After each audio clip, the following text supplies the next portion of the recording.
चला तर मंडळी, आज हेल्दी कॉर्नर पुन्हा एकदा तुमच्यासाठी चमचमीत रेसिपी घेऊन आलेले आहे. ती सुद्धा वडापावची रेसिपी, ती पण स्ट्रीट स्टाईल रेसिपी आहे.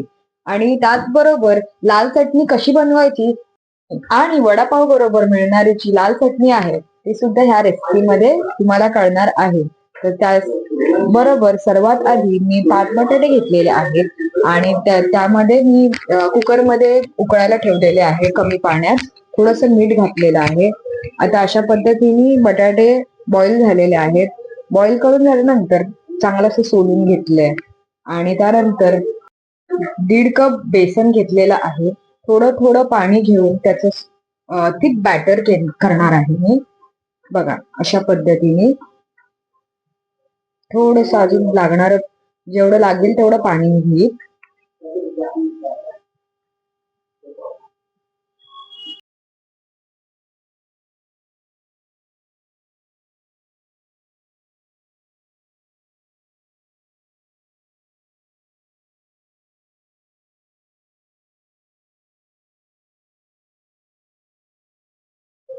आता या स्टेज मध्ये अजून थोडस पाणी ऍड करणार आहे मी.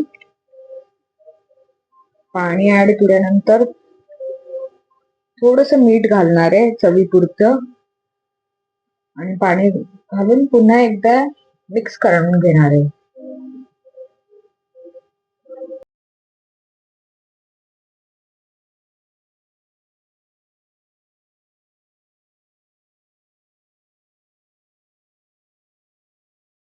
बॅटर आता ऑलमोस्ट रेडी झालेला आहे आणि आता मी त्याला रेस्टिंग साठी एक साईडला मी ठेवणार आहे.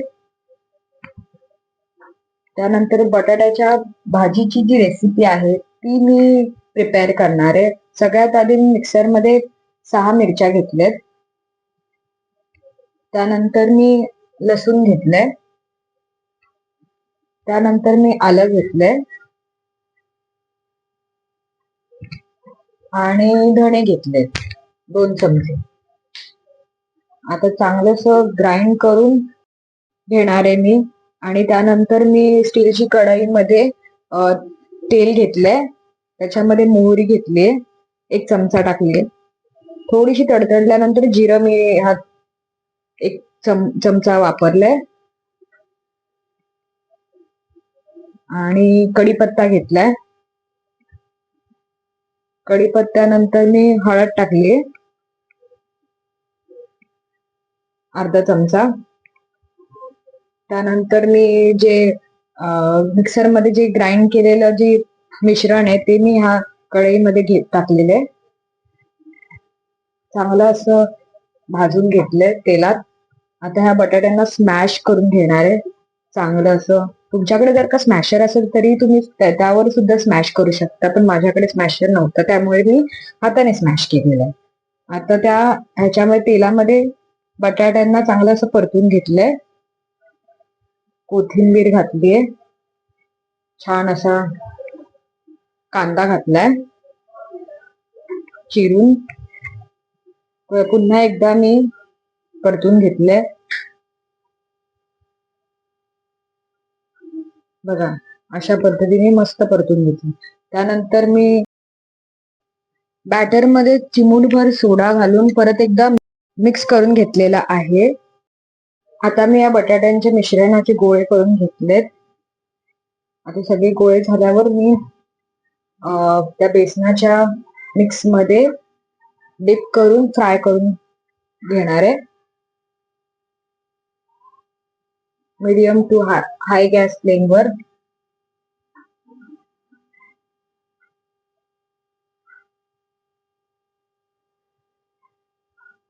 बघा अशा पद्धतीने मी गोळे करून घेतलेले आहेत. आता मी इथे तेल कढाईमध्ये तापत ठेवलेलं आहे. तेल ऑलमोस्ट गरम झालेलं आहे.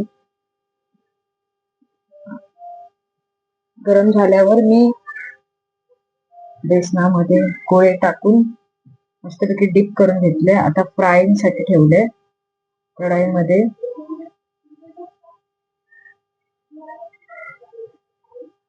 थोडेसे वडे गोल्डनिश झाल्यावर आपल्याला काढून घ्यायचे आहे.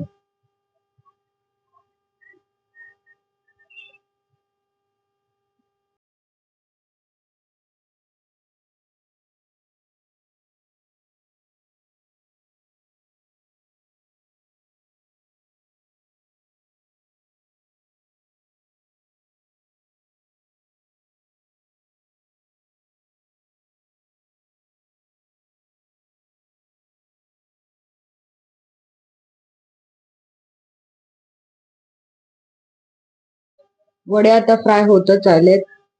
मीडियम टू फास्ट गॅसवर आपल्याला अशा पद्धतीने वडे मस्तपैकी फ्राय करून घ्यायचे.